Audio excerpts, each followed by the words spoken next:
Oh,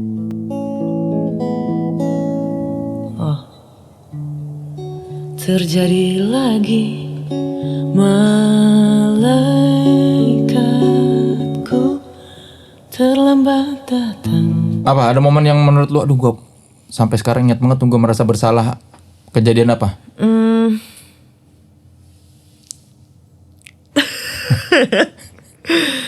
Ya adalah kisah cinta gitu lah. Oke, kenapa?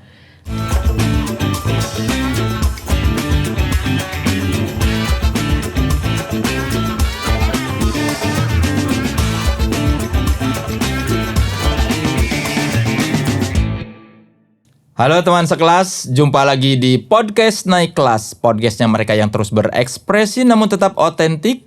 Tentunya bersama saya Soleh Solihun dan bintang tamu saya kali ini yang sudah pasti kalau soal kualitas jangan banyak tanya.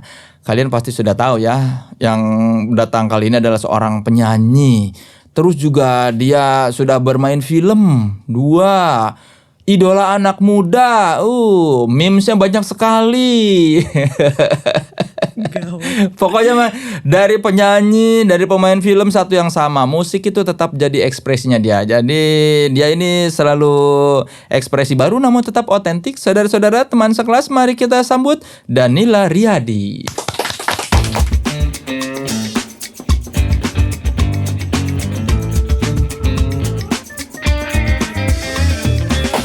Terima kasih. Tepuk tangannya semangat loh. Iya. Dari kemarin begitu laki. Tepuk tangan tapi dari kaki kan. Jadi nggak tepuk kedengeran. kaki. Tepuk kaki. Begitu enggak mukanya juga. Itu kan ketutupan masker, sebenarnya mulutnya gini Kang, tapi matanya digini-gini. Jadi kayak senyum. Tapi terlihat tuh berbinar-binar. Apa kabar Danila? Baik, alhamdulillah baik. Kang Soleh gimana? Iya baik. Baik ya. Iya. Kayak interview kerja ya. Jangan interview kerja urusan HRD. Itu ada teman kita HRD yang galak gitu. Kan orang-orang ketika pandemi banyak hal baru yang dipelajarin. Lu belajar jahit? Iya. Dari mana? Sebetulnya sih karena kepepet kayak ini juga sebetulnya ada yang bolong tah Kang. Nih aku jahit sendiri. Terus terakhir ada Lava tuh produserku, dia lampunya tuh rusak gara-gara dicakar kucing. Akhirnya aku jahit. Lampu dicakar? Karena dari kertas kan.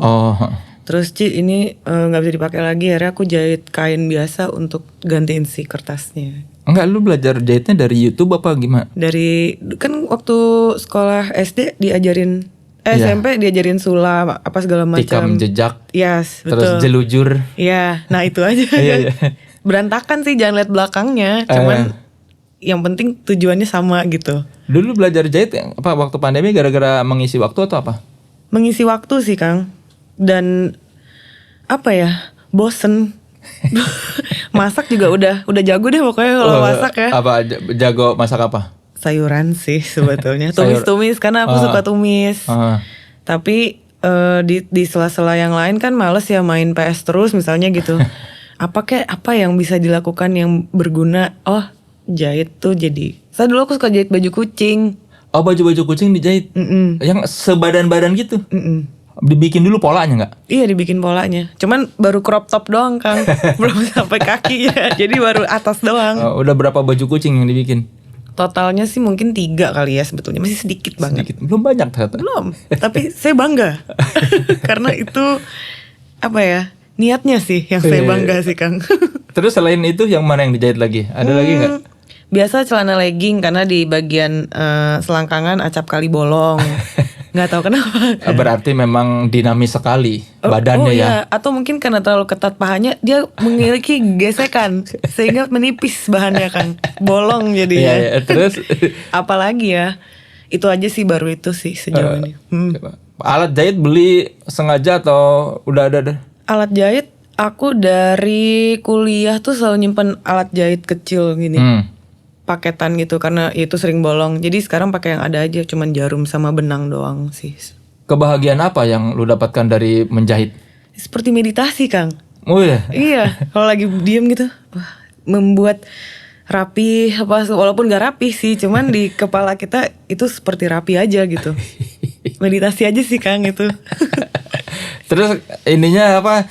Sering ketusuk nggak pas lagi ini masukin?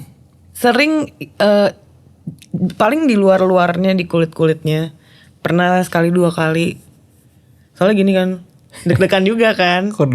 Biasanya gini, terus jadi mesti gitu. Masukin apa namanya? Jarum ke lubang. Benang ke lubang jarum. Iya, benang ke lubang jarum. Dijilat dulu nggak? Iya. Ya kan. Padahal kayak ngaruhnya sedikit deh. Cuman yang penting guntingnya mesti tajam sebetulnya. Iya, tapi kan harus dijilat dulu supaya licin dan masuk kan. Kalau nggak dijilat kan nanti pada begini-begini benangnya. Bener, harus basah supaya bisa masuk ke lubangnya. Supaya dia nggak mencar, betul. Iya, kalau dia nggak basah kan nanti susah. Kadang-kadang gini.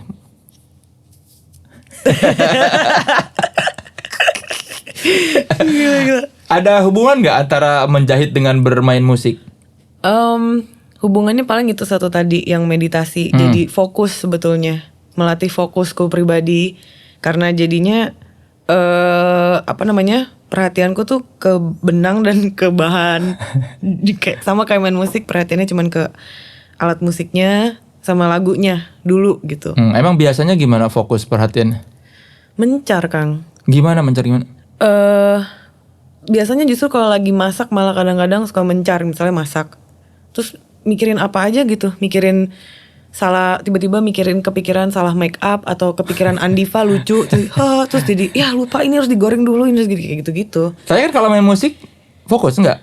Mencar juga? Mencar, apalagi. Tapi mungkin karena ada kesenangan dengan main musik, jadi semencar apapun tetap bisa disatukan kembali, Kang. Wow, pada akhirnya dipersatukan oleh musik. Dipersatukan oleh musik. Kalau lagi manggung mencar juga? Mencar, apalagi kalau lagi PMS. Wah, gila. Itu ada orang ngomong dikit aja, gitu. Apa biasanya yang bikin? Danila gendut, biasa udah gak ada lagi yang lain gitu. Kayak, ini orang kayak gak pernah ke Bali gitu ya. Bilang, badan aku dibilang gendut tuh kayak gak pernah ke Bali gitu. Badannya gede-gede gitu kan. Ya udah, itu jadi kalau PMS dibilang cantik juga emosi kadang-kadang. Kenapa? Kan. Gak tahu, kayak gak realistis aja. Serba salah dong, dibilang gendut marah, dibilang cantik marah. Itulah PMS, Kang. Kita tidak pernah bisa menaklukkan hormon-hormon itu, Kang. Walaupun aku 30 tahun ini tidak pernah bisa menaklukkan hormonku sendiri. Kalau lagi nggak PMS ada orang bilang Danila gendut? Biasa aja. Nggak sakit hati? Dulu sakit hati, cuman lama-lama makin kesini, ya udahlah, mungkin mereka beli albumku sekalian buat nambah-nambah nasi lauk, ya kan? Tapi kan kita tidak pernah tahu mereka beli atau enggak. Bisa jadi bajak ya. Wah, kalian ya. Ya, jadinya lama-lama terbiasa sih, Kang. Itu kayak jadi panggilan sayang mereka, atau bahkan mungkin mereka yang baru tahu Danila terkenal karena apa, mereka merasa panggilan Danila gendut atau apapun itu menjadi bagian dari keakraban mereka sama Danila itu sendiri. Pada momen apa lu mulai menerima ikhlas?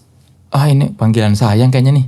Pada momen ketika aku sadar kalau aku tidak segendut itu.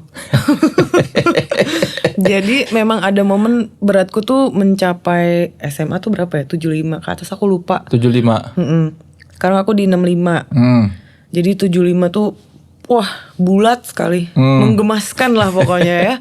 Terus akhirnya makin kesini turun dan sempat naik lagi hampir di angka 70, dan mungkin itu momen-momen dimana si pendengar ini melihat, wah Cici kayaknya emang agak gemukan nih gitu. Terus mereka langsung, Danila gendut apa segala macam gitu-gitu. Oh ya sudah. Terus lama-lama badannya jadi suka turun sendiri, ataupun memang kadang-kadang suka kepikiran sih, emang iya ya. Karena kan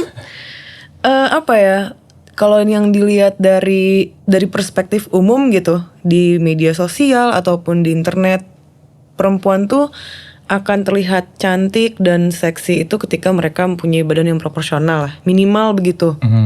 Kalau yang agak gemuk dikit mungkin itu tahun-tahun apa tuh yang zaman lukisan masih tahun-tahun ya yang zaman ya gitulah. Iya, lukisan-lukisan itulah ya, era Yunani dan teman-temannya itu.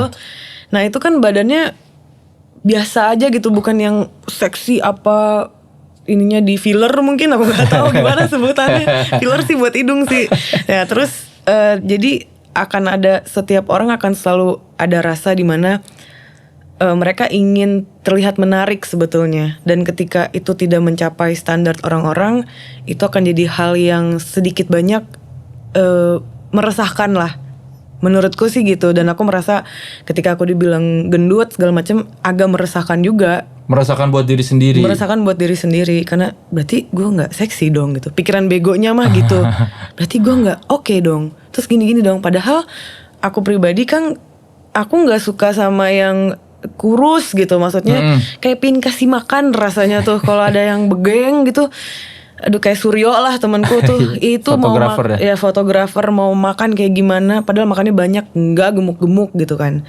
Nah itu jadi salah satu hal dimana aku sempet khawatir, tapi lama-lama kesini turun karena untuk kesehatan sendiri juga, rajin olahraga juga, tidur sih yang penting dijaga. Pada akhirnya motivasi kurus tuh untuk kesehatan ya, bukan untuk mereka tidak. Tapi sempat ada begitu, ada motivasi untuk mereka. Sempet, karena waktu itu tahun 2017 aku sempat dinobatkan oleh salah satu majalah Tempo sebagai best album 2017 Lintasan Waktu, bersama dengan JJ juga waktu itu. Dan aku merasa wah gila gitu kan. Aku pajang lah di Instagramku kan. Ternyata orang-orang tidak banyak yang fokus ke apa yang kutulis di caption. Mereka melihat lenganku besar, pahaku besar di foto itu. Mungkin mereka membacanya juga males kali karena banyak kali ya. Dan achievement aku tidak mungkin banyak dari mereka yang bodo amat gitu kan. Yang penting gue bisa lihat Cici gendutan dan gue tulis itu. Dan itu aku jadi agak sedih sebetulnya, karena gila ya, gue main musik. Kalau misalnya gue mau jual badan gue, mending sekalian gue jadi stripper. Karena mereka memiliki potensi yang bagus untuk membuat pria bahkan wanita merasa terangsang lah, katakanlah gitu. Dan menurut aku itu merupakan skill, Kang. Daripada aku main musik gitu. Jadi aku emang agak sedih dan berpikir, nih apa yang terjadi dengan netizen sih? Gue kasih achievement gue, terus kalian malah komenin fisik gue. Berapa lama sakit hatinya, King? Wah lama, Kang. Sekarang juga masih ada sisa-sisanya. Muntahan-muntahannya, serpihannya masih ada. Dan itu akan terus, karena kan aku hidup di dunia media sosial itu kan sebetulnya. Jadi mau tidak mau, kadang-kadang gak sengaja ke update, dan jadi ada sebagai manusia yang rese ya, jadi selalu ada gue harus gini nih, badan gue harus gini, itu masih ada. Cuman ketika kembali ke musik atau ke hal-hal yang lain, jadi lebih kayak bodo amat deh. Iya, padahal kan lu juga masuk ke industri sebagai musisi, bukan model. Itu dia. Cuman karena Kang, bayangin aja ada yang tahu Danila tuh YouTuber. Berarti mungkin konten musiknya harus diperbanyak. Mungkin di Peringan kali, Kang. Kok di Peringan? Nggak tahu, giliran. Nih kadang ada hal yang bikin aku suka bingung gitu. Bikin musik kayak album telisik. Menurut aku itu sebetulnya album telisik tuh Lava. Itu adalah Lava yang sebenar-benarnya. Si produsernya. Tapi memang dia pakai boneka, bukan boneka ya, orangnya tuh aku, sosoknya aku. Dan ada kontradiktif di antara dua hal itu. Karena telisik kan lagunya mendayu, puitis gitu kan. Sementara sosoknya Danila sendiri masih yang saat itu sih memang masih lugu sih, lebih karena di situ aku mikirnya ini aku ngebawain lagunya Lava. Jadi aku harus bertanggung jawab atas apa yang mau dia sampaikan juga ke orang-orang gitu. Dan aku masih tidak tahu apa itu ranah musik tuh seperti apa sih, karena nggak pernah keluar sebagai solois sebelumnya. Jadi Lava yang selalu bilang, Ci, kalau ngomong dijaga. Ci, bikin Instagram. Aku tuh nggak punya Instagram selain Lava yang suruh, Kang. Ci, bikin Instagram bagus loh, kalau jadi buzzer banyak duit. Oh ya, thank you Lava ya. Terus jadi ya udah, jadinya dari situ lama-lama bikinlah album kedua. Itu sukses kan, kategori buat aku dan Lava, dan tim juga merasa alhamdulillah gitu, si Telisik ini mencapai kesuksesan yang kita tidak duga-duga sebetulnya. Yang membawa Danila ke industri musik lah ya. Iya betul. Bikin album kedua, keluarnya jadinya kata Lava gitu, Ci, setiap kali album pertama kalau ada interview radio aku selalu ajak Lava. Karena aku nggak mau orang-orang tuh taunya itu laguku. Itu lagunya Lava, gue harus ajak penulisnya, bukan lagunya. Gue cuma penyanyi di sini. Gue cuma penyanyinya, gitu. Please tolong di note. Dan Lava muak sama hal itu. Saya nggak bisa ngemeng di radio, nggak usah ajak-ajak saya. Album 2 kau bikin lagu sendiri. Akhirnya banyak dari album 2 yang mana sebetulnya itu lagu di tahun 2012, 2011 gitu. Pas keluar, memang jadi banting setir banget sih sama album ke-1. Terus jadi makin ke filter mana yang memang beneran suka, mana yang cuman karena unyu-unyu. Karena unyu banget Kang. Aku juga kalau ngeliat video klip album 1, ya Allah ini. Dan akhirnya ya udah makin kesini makin tumbuh percaya dirinya, karena orang tidak banyak yang dari mereka tidak begitu dengerin musiknya, tapi mereka seneng ketika aku nyanyi aja gitu. Oh ya udah berarti bikin mini album deh, EP Fingers. Iya, si Fingers itu. Dikit Kang yang suka. Bingung, mereka tuh kayak bingung mau puter di mana gitu. Promonya mungkin. Promonya ya memang agak ini sih. Jadi ini ada, sebetulnya aku merasa ini ide yang cukup ekstrim sih. Apa? Karena salah satu dulu kan kita zaman ada Rolling Stone gitu-gitu ya. Kita tuh selalu nungguin tiap tahun album terbaiknya siapa gitu. Dan tepat di 2017 itu juga, itu pas banget Kang lagi latihan, terus tahu-tahu Rolling Stone tutup, cuman keluarin media online doang. Iya. Kita scroll gitu rame-rame, ini siapa ya? Ya kita nggak masuk. Aduh, nggak taunya nomor 1 Kang, Lintasan Waktu. Best album versi Rolling Stone juga. Tapi gak ada majalahnya. Bubar. Sedih. Terus tapi kita jadi merasa di tahun 2017 satu majalah musik yang cukup jadi benchmark anak-anak gitu, dan juga salah satu majalah yang tak diduga-duga bisa menjadikan album Lintasan Waktu sebagai album terbaik salah satunya gitu. Jadi akhirnya udah itu di luar ekspektasi banget. Nah, pas yang mau masuk ke EP ini, karena ada beberapa pengalaman juga sebelum-sebelumnya, banyak sekali media yang cuman copy paste press release dan lain sebagainya. Akhirnya sempat di Lintasan Waktu kita bikin press release versi kitanya adalah kita mengundang wartawan untuk nonton kita panggung dan tolong kritik dan apapun, nilailah secara live gitu. Dan itu sudah terjadi, tapi memang tidak terlalu besar ya up-nya ya. Sampai akhirnya yang EP ini, si Fingers ini, aku sejujurnya kalau lagi ngomong sama teman-teman band atau musisi yang lain gitu, kita tuh kangen untuk dijudge dari segi musiknya. Bukan dari gimmick, bukan dari marketing gitu, tapi dari musiknya. Bukan dari fisik berat badan atau apa ya. Aduh. Gak usah, udah banyak Photoshop, lo pakai Photoshopin gue aja terus pajang di kamar, terserah mau diapain, bebas. Jadi tolonglah ya teman sekelas, mulai sekarang nilailah Danila dari musiknya. Lebih enak dibilang kok lagunya kurang bagus atau apa ya daripada Ci gendut. Itu gak jelas sih, tapi lama-lama jadi Ci gendut, terus lama-lama aku mikir lucu sih. Karena kalau misalnya aku gak gemuk, sejujurnya payudara aku tidak akan sebesar ini juga. Tuh, hikmahnya ya. Oke, teman sekelas, kita segera kembali setelah yang berikut ini. Teman sekelas, kembali lagi di podcast Naik Kelas, podcastnya mereka yang terus berekspresi namun tetap otentik. Masih bersama saya Soleh Solihun dan saya Danila Riyadi. Iya, yang tolong disimak ya EP Fingersnya. Itu adalah totalitas Danila dalam bermusik ya. Isi hati semua isi hati sih. Jadi kalau album-album terdahulu itu produser visinya. Kalau ini di Fingers ini benar-benar visi musik seorang Danila ya. Iya. 100%. 100%.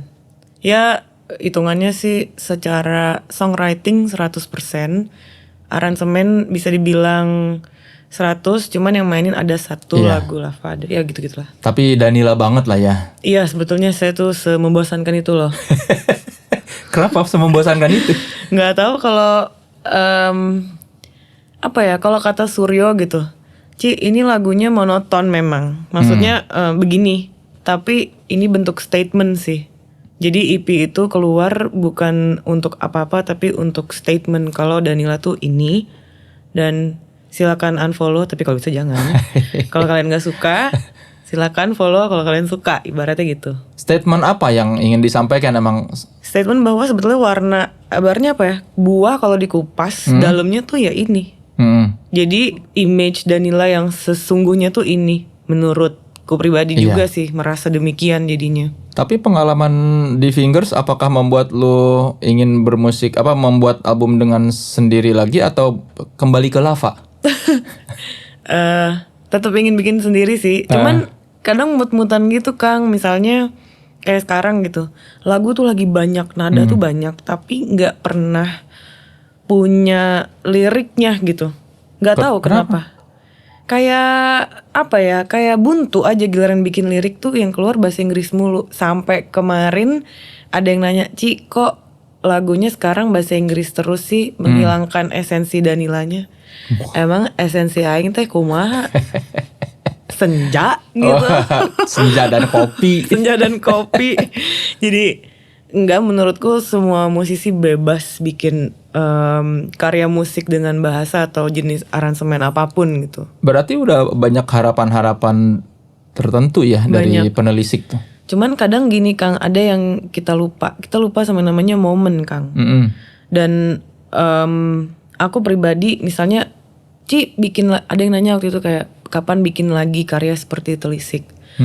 Kalaupun aku bikin karya seperti Telisik lagi, itu rasanya pun akan berbeda dengan Telisik sebetulnya. Jadi yang mereka lupa, mereka tuh menikmati momennya. Telisik keluar di tahun berapa, mereka sedang apa, kebetulan di seperti itu musiknya apa aja, dan jebret momennya dapet.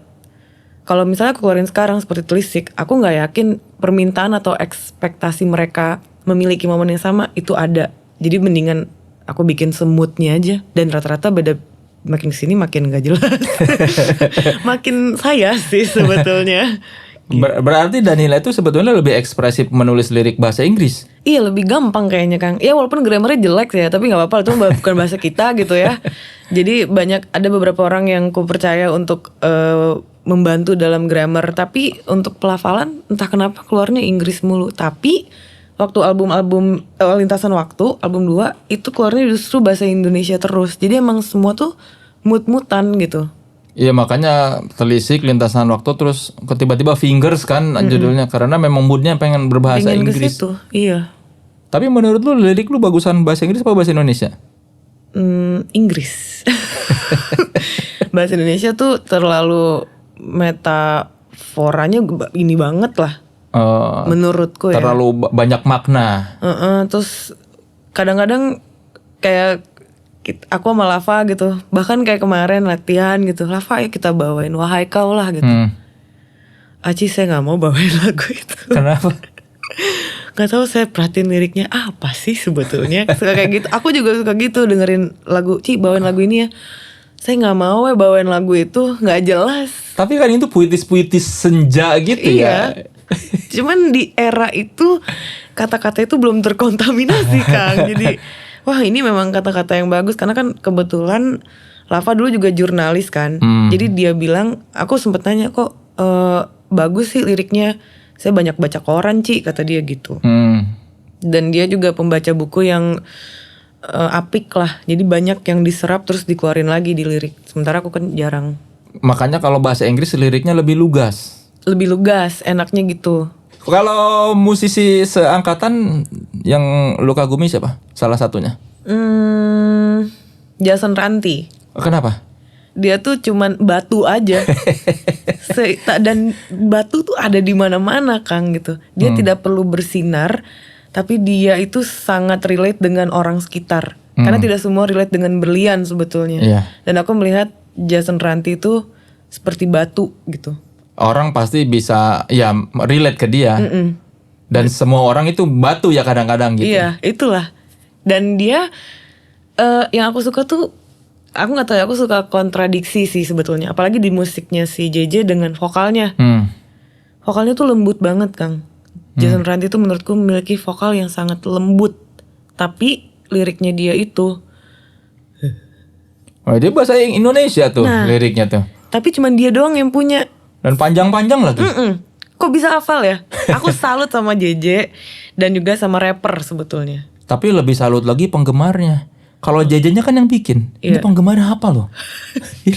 Lirik sepanjang itu dan bukan bernyanyi kan? Kadang-kadang liriknya kayak ngomong kan? Iya kayak ngomong. Terus tapi itu penontonnya apa loh? Itulah. Jual energi juga sih JJ ini. Iya. Nggak tahu sih cuman. Nyanyiin dong satu lagu Jason Ranti. Wah kan. Coba, tolong gitar. Gitar ya? Iya. Kan yang apa? Memori saya rendah nih, jadi liriknya lupa. Yang paling lu hafal aja?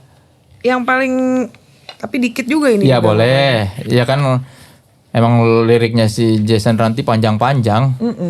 Apa mau lagu? Variasi Pink. Variasi Pink. Ini aku pertama kali lihat dia main di salah satu radio. Dan aku langsung jatuh cinta dan aku kayak ini orang atau apa ya? Aku langsung ajak ngomong, Kak, kapan rilis album? Ya masih mastering. Ya ampun, nothing tulus banget gitu. Coba ya. Iya.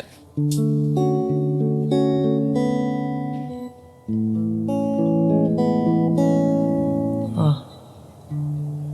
Terjadi lagi malaikatku terlambat datang. Kebanyakan dandan wajahnya mustahil telanjang berjam-jam di depan kaca amati muka.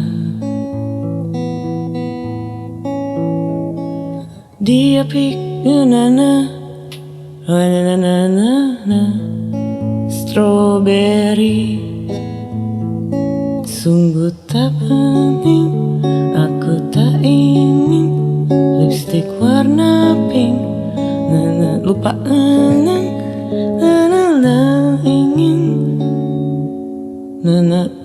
yang aku ingin dia telanjang.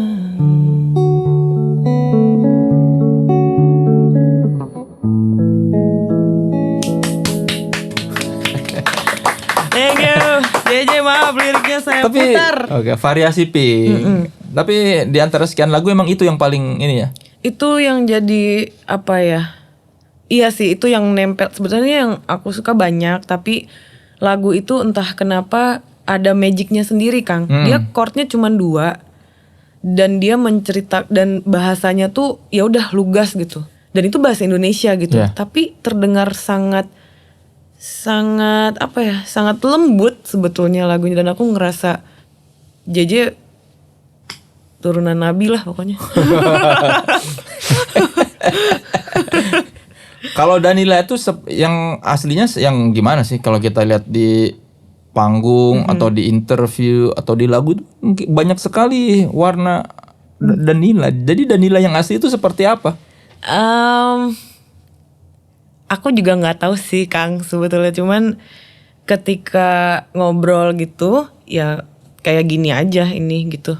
Nggak aku nggak pernah ada niatan untuk kayak bikin image rebel lah atau apa gitu kan, karena katro juga kalau dibikin-bikin, bahkan dibikin-bikin lugu juga jadi katro gitu. Dan aku merasa ya udah kalau emang giliran manggung, aku nggak peduli musik aku selembut apa, aku tidak perlu mengikuti mood lagunya gitu. Dan ketika aku seperti biasa ya aku akan sebiasa ini. Jadi ada Sindu juga pernah ngomong waktu itu, temanku, dia bilang Danila tuh kayak ada 2 sisi gitu. Karena ketika manggung bawain lagu dia serius, langsung yang serius, tapi ketika ngobrol atau speech langsung berubah lagi. Tapi di situ aku merasa jadi bagian dari bersikap pada tempatnya mungkin, Kang. Ya tapi jadinya ekspresi lu lewat musik dengan ekspresi lu lewat kata-kata itu seperti yang dua yang berbeda. Lu tuh karena selengeannya Danila itu cocoknya bermain rock ya kayaknya. Iya, saya suka rock sih. Saya suka shoegaze lebih tepatnya.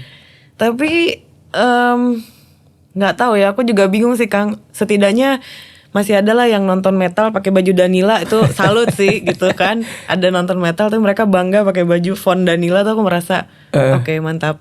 Dan aku pribadi tidak pernah tahu sebetulnya Danila tuh yang seperti apa, karena ya biasalah cewek pasti mut-mutan Kang. Iya, maksudnya kenapa ekspresinya musiknya berbeda dengan karakter lu tuh karena mungkin background musik atau gimana?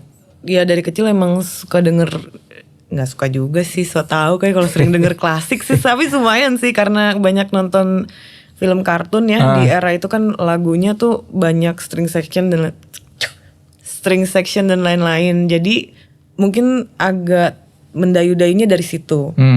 Tapi kalau dari segi hidup ya nggak keras-keras banget, tapi dan nggak lembek gitu, jadi cukup dimasak kayak inilah, kayak es krim roti lah Kang. Luarnya keras, dalamnya dingin. Keras gitu. Kalau begitu, kalau dalam berkarya apa pertimbangannya sekarang? Pertimbangannya sekarang nggak ada Kang, yang penting happy sih. Ketika aku main memang suka ada kayak, karena aku mikirnya tetap ini tidak bisa dibohongi, aku sudah masuk ke ranah bisnis musik juga kan. Aku mikirin Ucup sebagai manajer, biasa dikenal Ucup Pop, dan menurutku aku harus bisa membuat musik yang mana lebih mudah dijualnya lah, kasarnya gitu. Tapi kembali lagi yang aku suka dari Ucup adalah dia bilang, dan lu bikin musik yang lu mau aja, masalah jual atau nggak jualnya itu urusan gue, tapi yang penting lu bikin sepenuh hati. Oke. Pokoknya mah soal kualitas jangan banyak tanya lah ya. Wih, mantap. Mantap kan? Tapi apa artinya punya banyak followers di media sosial? Punya banyak temen Kang. Karena ada kejadian yang kayak, aku kan temperamen ya kalau lagi di jalan nih, marah gitu. Aku udah bercerita belum sih? Belum kan ya? Belum. Marah, terus tiba-tiba biasa kan kalau 2 jalur gini suka ada motor nyelip di tengah kan, dan itu ngalingin, sementara motor di kiri ada juga gitu. Jadi pas ada motor udah nyelip nggak pakai helm lagi, aku buka kaca mau teriakin, woi, mau teriakin gitu, baru mau gini, dia bilang Cici. Wah, aku gak bisa marah Kang. Ya udah, akhirnya aku tutup lagi kacanya, terus aku langsung mikir, Oke, banyak followers adalah melatih Danila untuk tidak temperamen, karena semuanya adalah teman, semua adalah kawan. Tapi apakah banyak followers itu pengaruhnya kepada karir musik atau jualan musik? Sejauh ini sih, misalnya aku ngepost sesuatu yang berhubungan dengan musik, tidak sebanyak postingan yang banyak menampilkan wajahku sih. Tidak sebanyak likes-nya gitu ya. Pasti kalau yang misalnya wajah cantik atau apalah, atau yang aneh-aneh, mereka tuh banyak like-nya. Tapi kalau musik yang udah kita desain bagus gitu promo kit-nya, ya setengahnya. Apa perasaannya? Menyakitkan sih, tapi itu kejujuran yang secara tidak langsung mereka berikan juga ke aku sih. Apa? Kejujuran seperti apa? Kejujuran bahwa mereka hanya menyukai wajahku saja Kang. Dan mereka hanya tahu Danila 3 lagu ada di sana: Senja, Diam Pilu, dan Berdistraksi. Mantap. Tapi apa ya, aku salut sih sama mereka. Pernah di satu panggung kita semua bosen sebetulnya bawain lagu itu. Sampai akhirnya karena aku pingin tahu gitu, di panggung aku bilang, gue mau bawain lagu yang sebetulnya gue bosen sih bawainnya, tapi gue salut sama kalian, udah bertahun-tahun ini lagu hidup, kalian masih nyanyi kalau dibawain terus.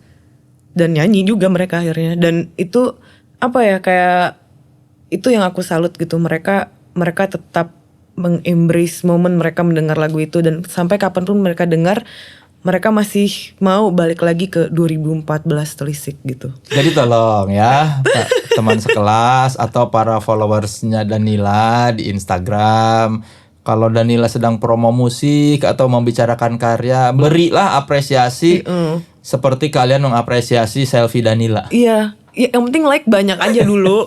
Like banyak buat data gitu. Jadi bisa jual ke iklan, ini lagu saya banyak yang suka nih, lihat nih like-nya nih. Kan jadi gue bisa bikin album lagi. Kalau foto selfie doang jadinya buzzer. Oke. Teman sekelas, kita segera kembali setelah yang berikut ini.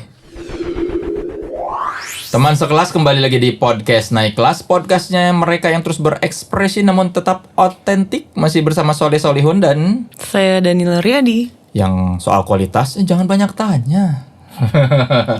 Kualitas ya. Setelah berkarir bertahun-tahun, apakah lu merasa sudah cukup berkualitas? Enggak. Kenapa? Kalau apa ya? Kalau begonya mah gitu. Main gitar masih salah. Nyanyi pitch controlnya jelek gitu kan. Mood di atas panggung juga tidak sepenuhnya bisa dikontrol gitu. Banyak yang harus dikontrol. Tapi ya mungkin kualitas kesitunya. Tapi kalau kualitas energi, jangan ragukan saya. Energi pada saat apa seorang Danila energinya tuh meluap-luap?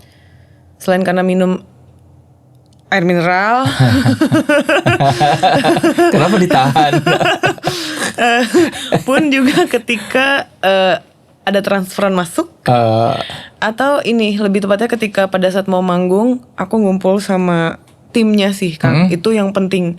Kayak sama player kita ngobrol dulu, nyela-nyela orang, ketawa-ketawa. Sama tim produksinya juga. Dan mengalami 1 harian penuh itu energiku bisa meluap-luap sih. Pernah mengalami yang penontonnya kok kayaknya diem-diem aja?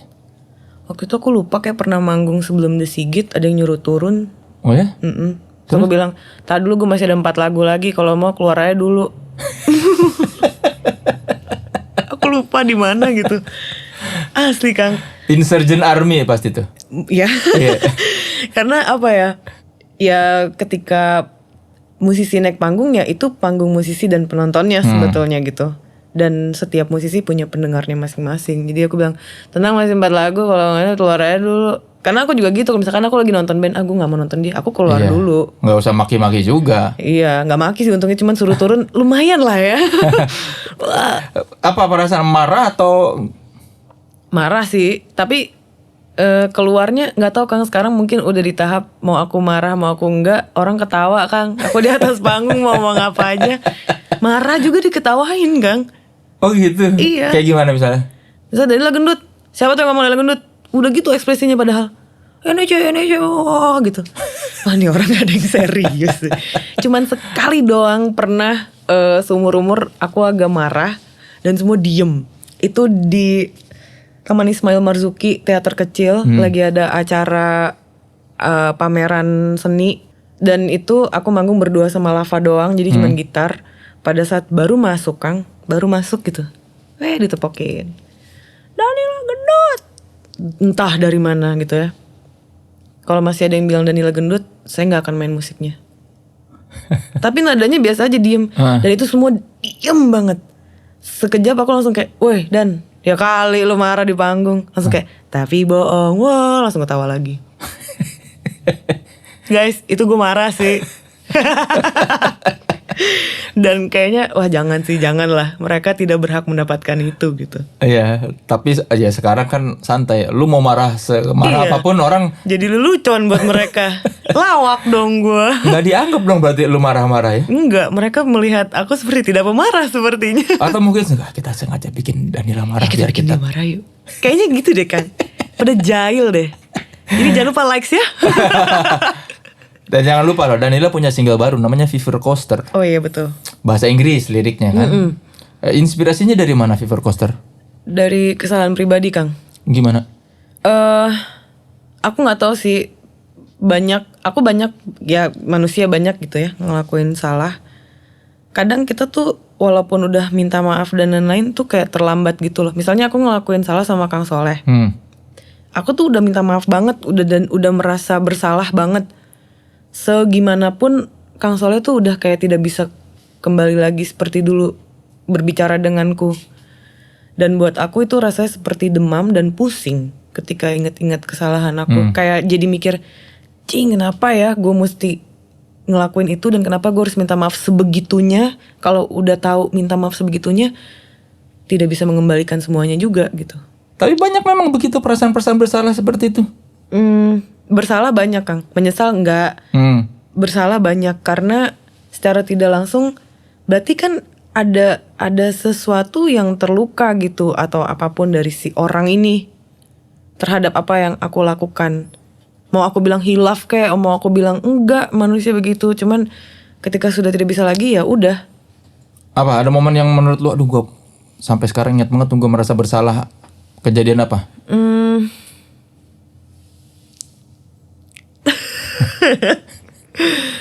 Ya adalah kisah cinta gitu lah. Oke, kenapa? Standar lah. Ya intinya aku manusia yang menganut hubungan yang tidak ada status ya, tidak jelas lebih tepatnya. Dan menurutku awalnya aku merasa itu jauh lebih ringan karena terkadang misalnya ada hubungan dengan status tuh jadi ada berat yang kayak oh gue punya pacar nih gitu. Tapi kalau gue punya orang yang gue deket aja itu kayak masih bisa centil gitu. Tapi ternyata tidak selalu yang kita merasa kita dekat dia tuh juga merasakan yang sama kan. Jadi terkadang dia sudah sangat serius dengan kita tapi kitanya masih enggak, dan itu yang justru mematahkan si komunikasi ini. Ya, cowoknya nganggap lu pacar tapi lu tidak menganggap dia pacar gitu ya. Nah, semacam itu. Kejam. Berapa lama? Ya Kang, gak nyampe setahun Kang. Ya lumayan dong berarti.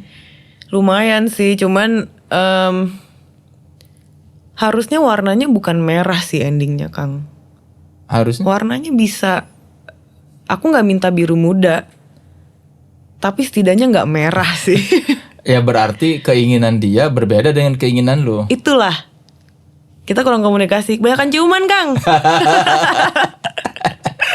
Terus pelajaran apa dari situ? Pelajarannya adalah yang lalu biarlah berlalu ya.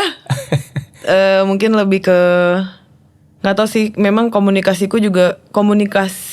kita pun kurang baik, komunikasiku kurang baik, komunikasi teman-teman juga kurang baik. Jadi komunikasi penting sih untuk nyampein. Kadang kita udah nyampein poin, cuman belum tentu orang bisa telan poinnya gitu. Ya jadi komunikasi dan akhirnya di hubungan-hubungan lu yang sekarang, bagaimana lu memperlakukan hubungan itu? Akhirnya karena aku tidak punya banyak pengalaman asli Kang, aku tuh pengalaman perpacarannya bego lah ibaratnya tuh bego banget.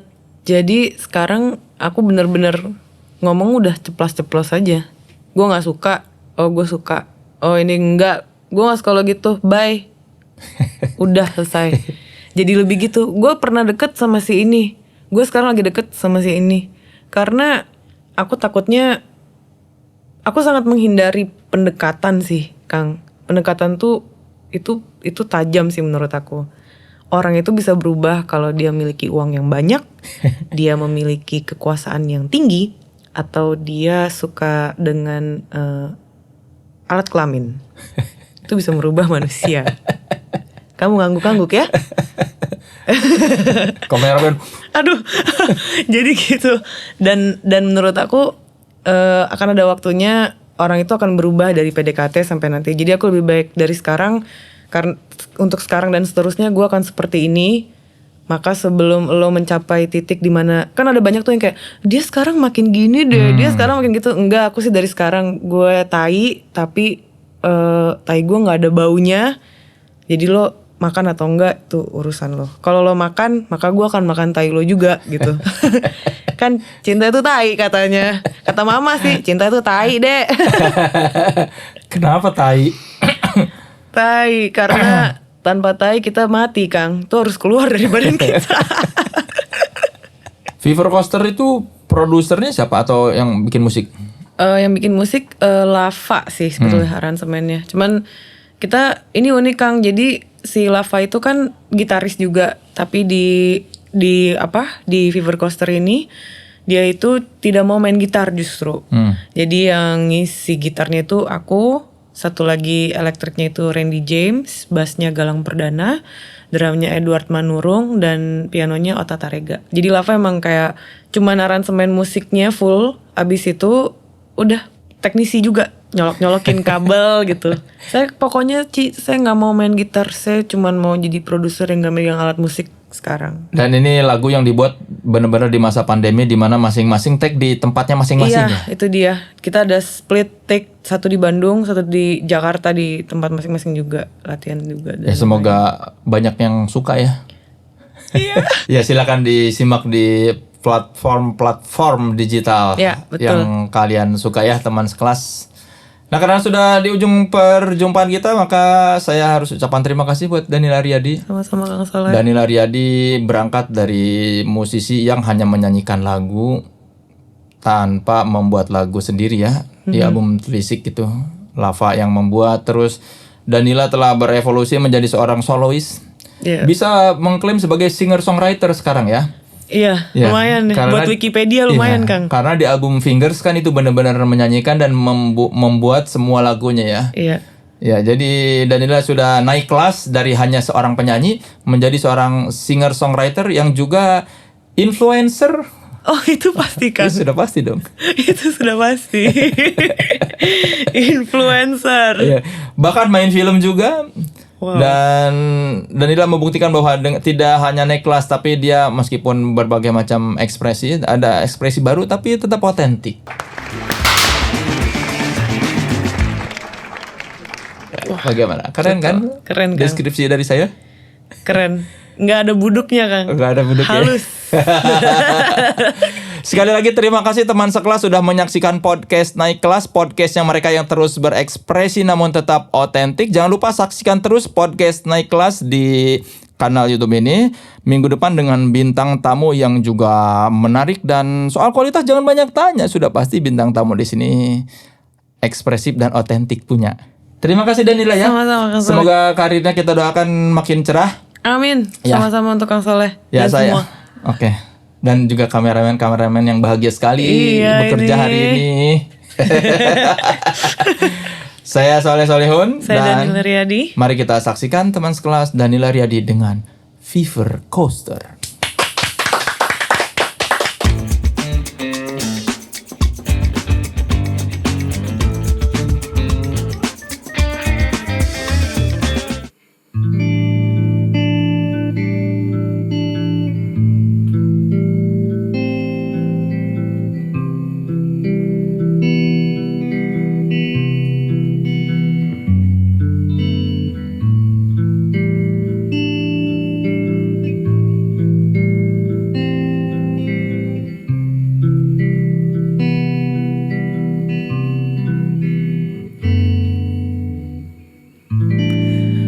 So tell me what you see. Is it okay now?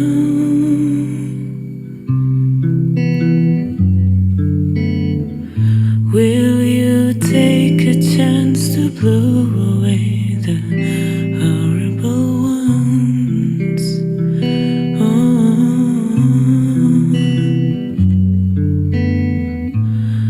I couldn't stand the crowd, weary to the core.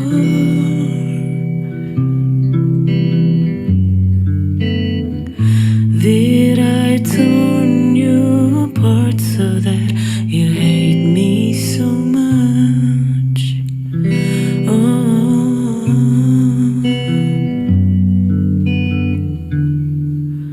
And lovers who stay comfort each other.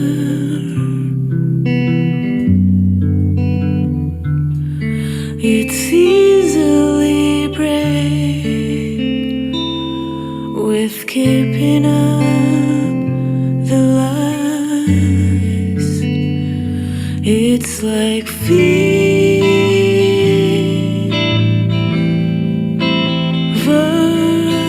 coaster. It's like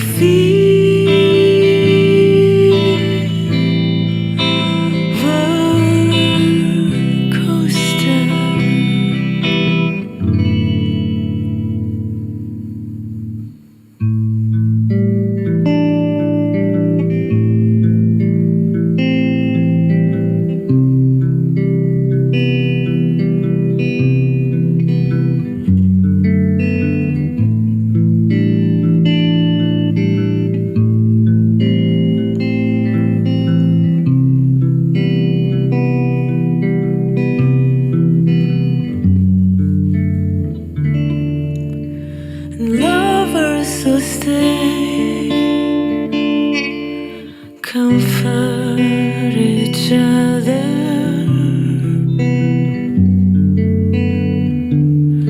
It's easily break with keeping up the lies.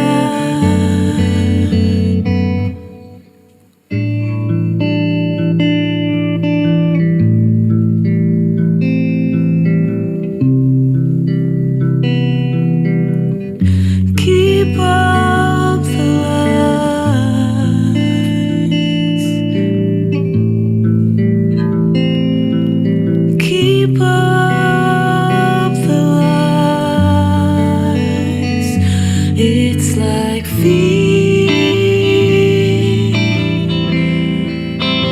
roller coaster. It's like